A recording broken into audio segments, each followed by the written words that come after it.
আমরা বুড়া হয়েছি, কিন্তু যুবকদেরকে এগিয়ে আসতে হবে।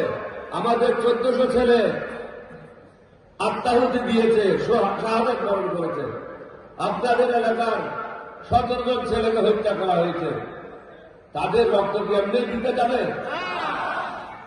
আমি আবারও বলবো, এখানে 11 দলীয় জোটের বিষয় না, এটা হলো বাংলাদেশের অস্তিত্বের বিষয়।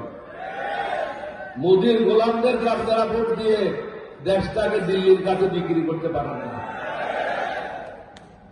আমরা চাই বাংলাদেশের নির্বাচিত প্রতিনিধিরা এই দেশ চালাবে, তাহলে একটা দায়বদ্ধতা থাকবে। তাহের সাহেব অত্যন্ত উপযুক্ত লোক, ওনাকে দীর্ঘদিন থেকে আমি চিনি। আপনাদের স্বপ্রণোদিত হয়ে উনি কেন ভোট চাইবেন?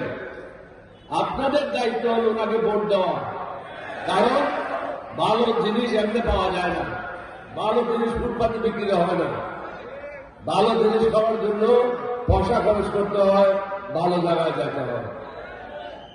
তাহের সাহেবের মতো একটা লোক যেখানে বাংলাদেশের পুরা এলাকাতে নেতৃত্ব দিচ্ছেন, এটা কি আপনাদের জন্য কম গৌরবের বিষয়?